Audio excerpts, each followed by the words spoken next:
नमस्कार दोस्तों। हमारी पिछली वीडियो में हमने डिस्कस करा था कि कोई भी फोटोन या कोई भी लाइट या कोई भी इलेक्ट्रोमैग्नेटिक रेडिएशन जब किसी प्लेट पर इंसिडेंट होता है तो उस पर कितना प्रेशर लगता है, या बात करें कि वो कितना फोर्स एक्सर्ट करता है। आज उसी का थोड़ा सा एक पार्ट और जो हमारा रह गया था उस पार्ट को हम थोड़ा सा डिस्कस कर लेते हैं। हमने पिछली वीडियो में बताया था कि कोई भी इलेक्ट्रोमैग्नेटिक रेडिएशन बिल्कुल नॉर्मली, बिल्कुल एकदम परपेंडिकुलरली अगर इंसिडेंट होता है, लेकिन अगर क्या हो कि अगर रेडिएशन नॉर्मली इंसिडेंट ना होकर के किसी एंगल पर इंसिडेंट हो तो सकता है ना, कुछ भी संभव है भैया, है ना। क्योंकि हमें देखो, आईआईटी जेई नीट सभी में बेसिक नॉलेज हमें जरूरी है, पूरा डीपली नॉलेज होना जरूरी है कि कोई चीज अगर कैसे है, क्यों है, तो उसका रीजन क्या है।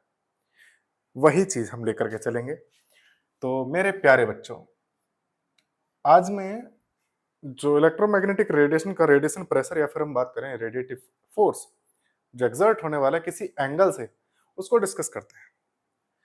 तो सबसे पहली चीज मैं यही मान लेता हूं कि जो रेडिएशन पड़ रहा है किसी भी सरफेस पर, किसी भी एक प्लेट पर, तो वो जो रेडिएशन है एब्जॉर्ब कर रहा है।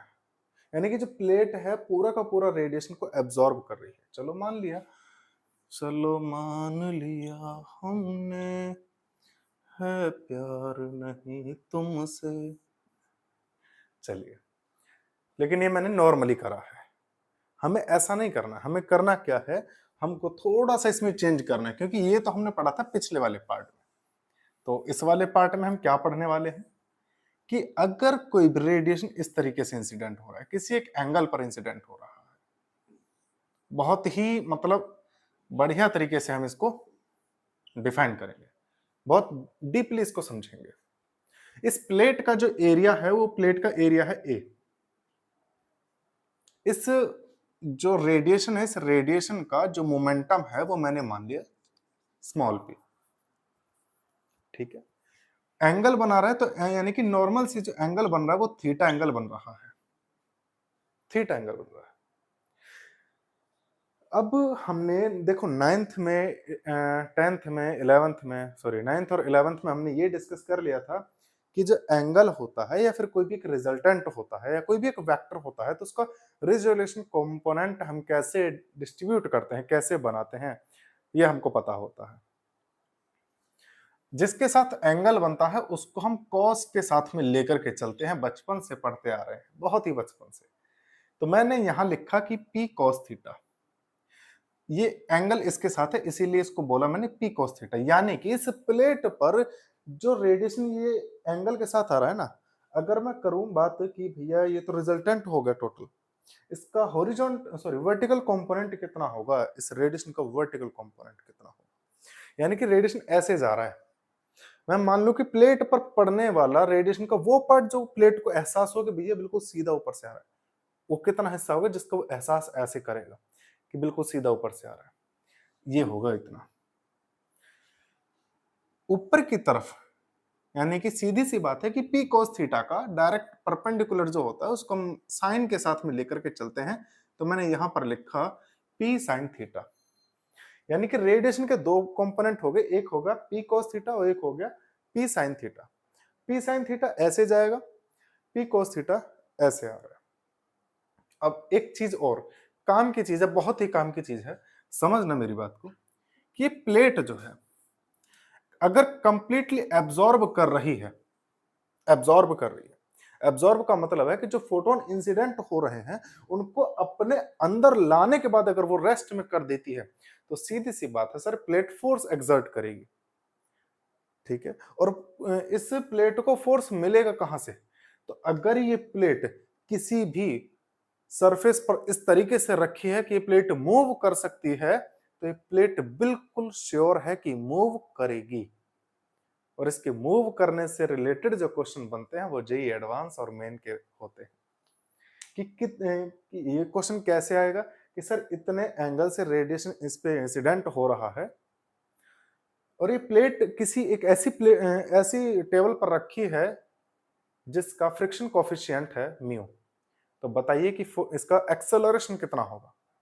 रेडिएशन प्रेशर से प्लेट चल रही है, समझना बात को। जेई एडवांस का और मेन का क्वेश्चन यहां से बनता है, तो हम सारी चीजों को डिस्कस करेंगे धीरे धीरे से, ठीक है। चलिए पहले मैं बात कर लेता हूं रेडिएशन प्रेशर की, जिसको मैं पी आर करके लिख देता हूं, रेडिएशन प्रेशर। इसको निकालने के लिए फोर्स का चाहिएगा, रेडिएटिव फोर्स चाहिएगा, दोनों, यानी कि पहले इसको निकाल लेंगे फिर इसको निकाल लेंगे। ये होगा हमारा हॉरिजॉन्टल कंपोनेंट। ध्यान रखना किसी भी प्लेट पर, किसी भी प्लेट पर अगर कोई भी इलेक्ट्रोमैग्नेटिक रेडिएशन प्रेशर या फोर्स इंसिडेंट करता है, फोर्स अप्लाई करता है, एक्सर्ट करता है, तो वो रेडिएशन उस प्लेट का नॉर्मली होना चाहिए, परपेंडिकुलर होना चाहिए। इसीलिए हम इसका वर्टिकल कंपोनेंट, क्योंकि प्लेट ऐसे रखी है तो वर्टिकल कंपोनेंट परपेंडिकुलर हो गया कि नहीं, इसीलिए वर्टिकल कंपोनेंट को लेकर के चलेंगे रेडिएशन प्रेशर निकालने के लिए।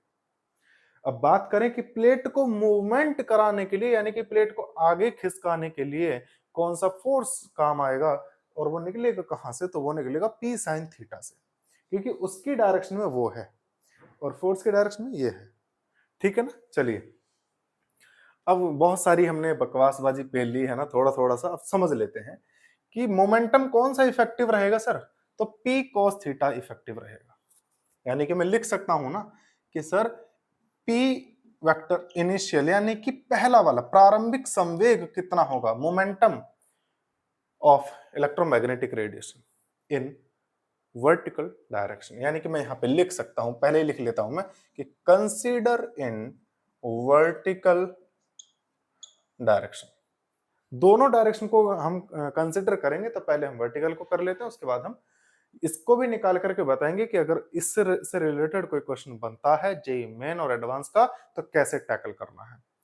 क्वेश्चंस भी मैं कराऊंगा, ठीक है। चलिए तो पी इनिशियल हो गया।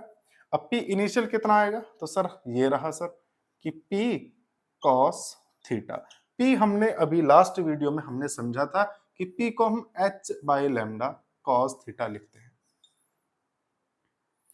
लेकिन थोड़ा सा हम इसका डायरेक्शन और डिफाइन कर दें, तो डायरेक्शन डिफाइन करने के लिए मैं क्या लिखूंगा, तो माइनस का जे कैप लिखूंगा, क्योंकि ऊपर से नीचे की तरफ रेडिएशन है और ऊपर से नीचे की तरफ वाई एक्सिस नेगेटिव होता है। चलिए तो सर पी फाइनल निकालना पड़ेगा, पी फाइनल कितना होगा वो भी मैं निकाल देता हूं। तो पी फाइनल निकालने के लिए ऐसा प्रोसेस करेंगे क्या, बिल्कुल करेंगे। कब, जब रिफ्लेक्ट करेगा। लेकिन मेरे प्यारे बच्चे बताना, एब्जॉर्ब कर रहा है या रिफ्लेक्ट कर रहा है, अवशोषित कर रहा है या परावर्तित कर रहा है, तो ये अवशोषित कर रहा है। अवशोषित कर रहा है तो उन फोटॉन्स को दोबारा से कहीं नहीं जाने देगा, अपने अंदर रोक करके रख लेगा। दैट मींस कि उनका संवेग मोमेंटम शून्य हो जाएगा। चलिए बहुत अच्छी बात, यानी कि अब हमें चेंज इन मोमेंटम निकालना है, संवेग परिवर्तन निकालना है। तो संवेग परिवर्तन कैसे निकाला जाएगा कि सर अंतिम संवेग में से प्रारंभिक संवेग को घटा दीजिए, यानी कि मैं यहां पर लिख देता हूं पी फाइनल माइनस का पी, और ये हो गया आपका इनिशियल, ठीक है। जीरो माइनस इनिशियल, ये रहा sir H upon lambda cos theta minus J cap, minus minus plus हो जाएगा। दैट मीन्स यहाँ पे मैं लिख सकता हूं कि H upon lambda cos theta J cap. इसका मतलब क्या होगा कि सर टोटल जो मोमेंटम में चेंज होगा वो अपवर्ड डायरेक्शन में होगा, ऊपर की तरफ मोमेंटम में चेंज होगा, और जिस डायरेक्शन में मोमेंटम चेंज होगा उसी डायरेक्शन में फोर्स लगेगा। कौन लगाएगा फोर्स, ये प्लेट लगाएगी फोटॉन्स पर, ठीक है। अब आगे समझ लो, मोमेंटम निकल गया हमारा। अब हमें निकालना है, एक फोटोन के लिए निकला है सारा कुछ, एक सिंगल फोटोन के लिए। हमें यह भी तो पता करना है ना कि टोटल जितना रेडिएशन इस पर इंसिडेंट हो रहा है, यानी कि जितना विकिरण इस प्लेट पर आपतित हो रहा है उसमें कितने फोटोन हैं। तो फोटोन निकालने का एक बेसिक सा फॉर्मूला होता है जिसको मैं कहता हूं आई ए अपॉन एनर्जी होती है H C lambda, H C upon lambda, sorry, ऐसे करके पिछली वीडियो में बताया था मैंने, है ना। अब यहाँ पे एक छोटी सा चेंज हमें करना पड़ेगा कि जिस डायरेक्शन में उनका मोमेंटम है उसी डायरेक्शन में तो इंटेंसिटी है उनकी। इंटेंसिटी वेक्टर क्वांटिटी होती है, सदिश राशि होती है, तीव्रता। तो इसकी अगर इंटेंसिटी ऐसे है तो हो, सॉरी, वर्टिकली जो होगा इंटेंसिटी वो वर्टिकली इंटेंसिटी तो आई cos थीटा होगी कि नहीं होगी, सिंपल सी बात है। तो ये भी तो हमें लेना पड़ेगा कि नहीं लेना पड़ेगा, यानी कि मुझे लिखना क्या पड़ेगा, तो या मुझे लिखना पड़ेगा आई cos थीटा, लिखना पड़ेगा साथ में, क्योंकि इंटेंसिटी का वर्टिकल कंपोनेंट लेकर के चल रहे हैं अभी, ठीक है ना। चलिए, यानी कि ये पूरा का पूरा कॉन्सेप्ट उठा करके इसके साथ में रखना है, यानी कि मैं कहूंगा कि total change in momentum, total change कितना होगा इस मोमेंटम में, वो होता है फोर्स के इक्वल, क्योंकि delta P upon delta T. ये एक सेकंड में है, सारा ध्यान रखना, नंबर ऑफ फोटॉन्स हम जब भी निकालते हैं वो एक सेकंड का निकालते हैं, यानी कि डेल्टा टी की वैल्यू हमने पहले ही पुट कर रखी है इसके अंदर, तो मैं क्या लिखूंगा, n into total change in momentum, what that is delta P, यानी कि मैं लिखूं यहां पर क्या आएगा, n की value I A lambda upon H C cos theta into delta P कितना है सर, डेल्टा पी ये रहा H upon lambda cos theta. अब आप ये सोच रहे होगे कि सर आपने जे कैप नहीं लिखा, जे कैप देखिए मैंने इसलिए नहीं लिखा, लिखना चाहो तो लिख सकते, कोई प्रॉब्लम नहीं, क्योंकि सिर्फ अब ये डायरेक्शन को इंडिकेट कर रहा है, डायरेक्शन ऊपर की तरफ है, ऊपर की तरफ फोर्स लगेगा बस। अब देखते हैं कुछ कैंसिल आउट हो जाए तो चेल की निगाह लेकर के आइए मेरे प्यारे बच्चे, देखो यहाँ पे एच से एच, लैम्डा से लैम्डा कैंसिल आउट हो गया, कॉस थीटा से कॉस थीटा कैंसिल आउट नहीं होगा, स्क्वायर हो जाएगा, क्या लिखा जाएगा, आई A upon C cos square theta, और जे कैप है जो कि दिशा बता रहा है, यानी कि फोर्स निकल करके आ गया जी हमारे पास, रेडिएटिव फोर्स निकल करके आ गया। प्रेशर भी तो निकाल सकते हैं, बहुत इजीली हम निकाल सकते हैं प्रेशर भी, क्योंकि ए को लेकर के आ जाइए एफ के नीचे, बचेगा क्या, आई अपॉन सी, यानी कि प्रेशर कितना बनेगा, आई अपॉन सी कॉस स्क्वायर थीटा। अच्छा एक चीज और देखिए, ये जो रेडिएशन प्रेशर या फिर फोर्स की मैं बात करूं, तो ये एक तरीके से मैं बात करूं तो जनरल कंडीशन आ गई है, अगर इस थीटा की वैल्यू मैं जीरो कर दूं तो दैट मींस क्या होगा कि वो नॉर्मली इंसिडेंट होगा, और नॉर्मली इंसिडेंट होने के लिए आई अपॉन सी एग्जैक्ट वैल्यू थी, हमने लास्ट वीडियो में देखा था। थीटा की जगह जीरो करके देखो जरा, कॉस जीरो की वैल्यू वन होती है, वन का स्क्वायर वन होता है, दैट मींस यहाँ पे आई अपॉन सी आ जाएगा, है ना। चलिए इसी तरीके से यहाँ पे जे आपने क्यों यहां नहीं लिखा सर, डायरेक्शन वही रहने वाली है, ठीक है। चलिए आई होप कि यहां तक तो अभी कोई दिक्कत नहीं होगी, हमने जो निकालना था निकाल चुके, ठीक है।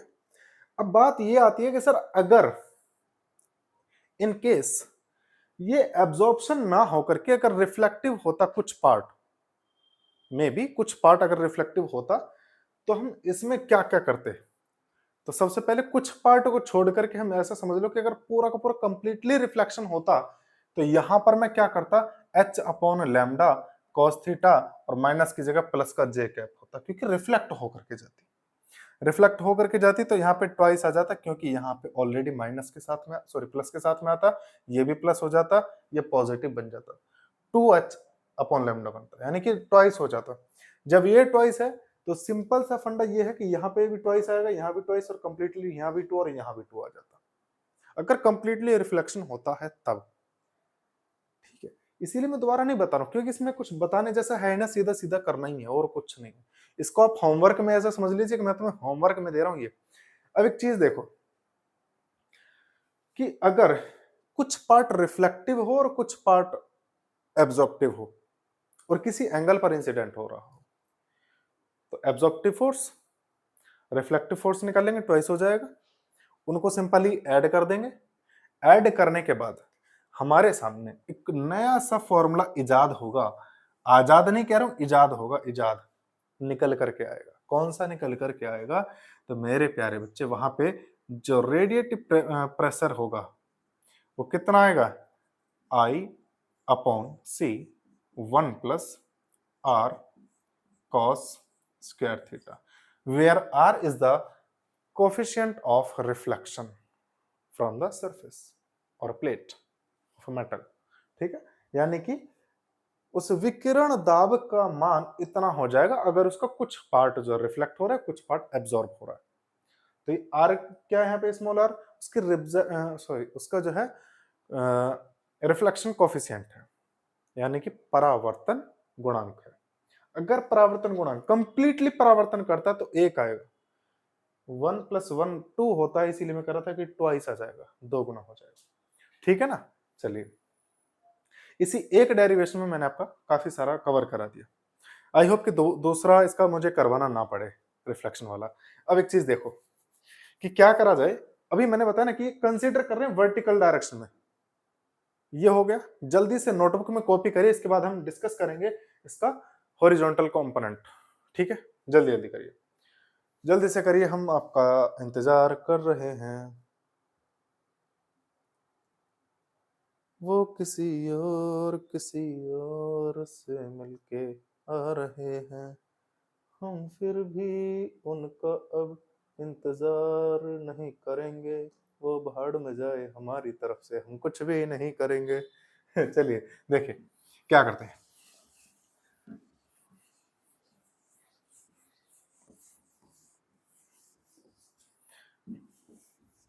जल्दी जल्दी मिटा देते हैं, जल्दी जल्दी जल्दी जल्दी जल्दी जल्दी जल्दी जल्दी, शाबाश।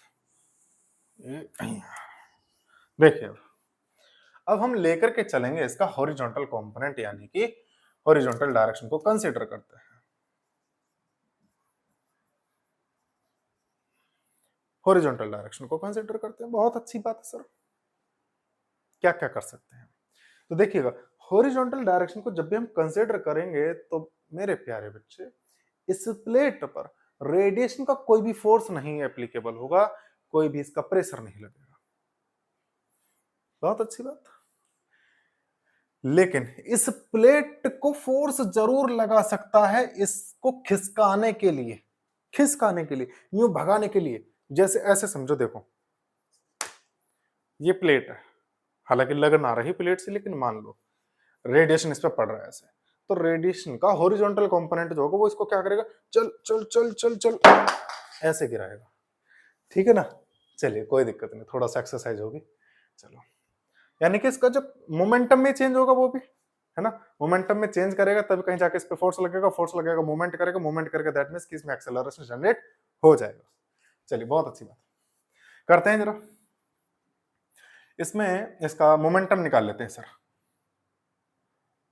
मोमेंटम इनिशियली फाइनली का तो कोई इसमें सीन ही नहीं है, तो टोटली मोमेंटम इसका हो जाएगा p sin थीटा, यानी कि मैं लिखूंगा इसका यहाँ पे कि h अपॉन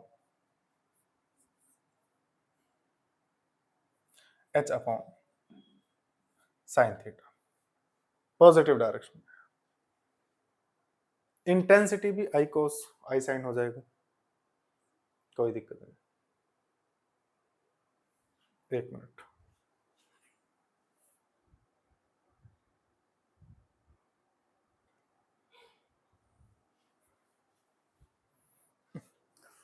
देखिएगा अभी कुछ काम हो गया था, बाहर जाना पड़ा इसीलिए। देखिए हाँ, इसका p sin theta h upon lambda p sin theta, direction इसकी क्या होगी, आई कैप, पॉजिटिव है, दैट मींस हम यहाँ पर लिखेंगे, एक मिनट मार्कर दूसरा आ गया गलती से, कोई दिक्कत नहीं, डस्टर भी ले लें तो फिर जल्दी से। देखिएगा आई कैप पॉजिटिव ही डायरेक्शन होगी। चलिए अब एक चीज देखिएगा, इंसिडेंट हुआ मोमेंटम, इसका डायरेक्शन ये होगी, कौन सा मोमेंटम है, प्रॉपर काम कर लेते हैं ना, इनिशियली हो गया ये, इसका मोमेंटम फाइनली वाला क्या होगा, तो फाइनल मोमेंटम क्या है निकल करके, सिंपल सा फंडा हम यही करेंगे कि साइन थीटा,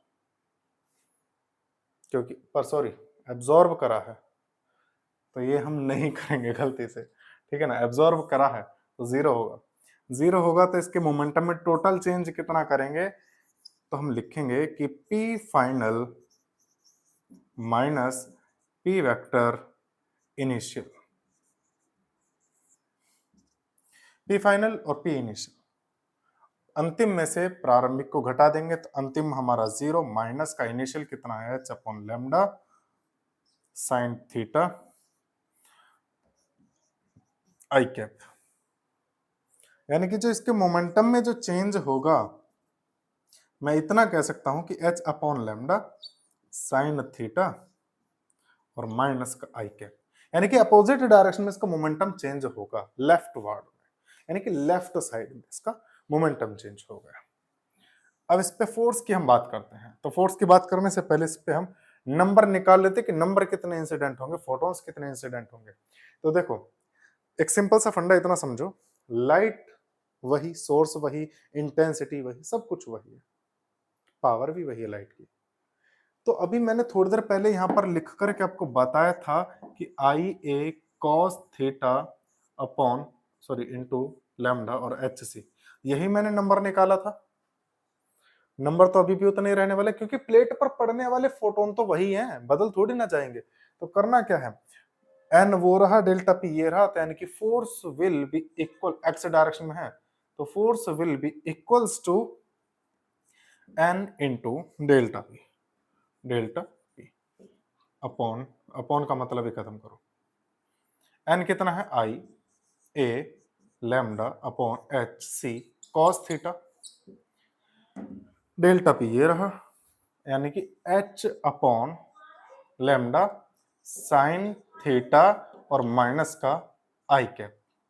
ठीक, एच से एच, लैम्डा से लैम्डा, और तो कुछ कट नहीं सकता, हम क्या लिखेंगे कि F X equals to I A upon C sine theta cos theta, sine theta cos theta minus I. Minus I लगाना किस लिए जरूरी, क्योंकि ये बता रहा है कि ये प्लेट जो फोटॉन्स पर फोर्स लगाएगी वो ऐसे करके लगाएगी, यूं इधर की तरफ, प्लेट फोटॉन्स पर फोर्स लगाएगी ऐसे, जाओ वापस।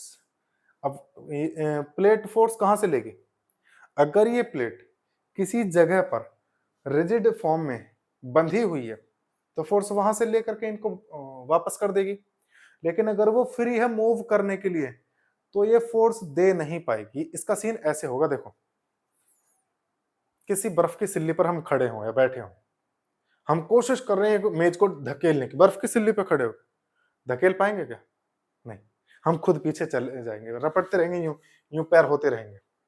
वही सीन इसके साथ है, अगर ये टाइटली बंधी होगी तभी फोटॉन्स पे फोर्स वापस दे सकती है इतना, अगर टाइटली नहीं बंधी होगी तो ये प्लेट ऐसे बैक जाएगी, ऐसे रपट के जाएगी जैसे हम टेबल को खिसकाते टाइम जाते हैं, जिस डायरेक्शन में टेबल को खिसकाएंगे उसके अपोजिट डायरेक्शन में हम जाते हैं।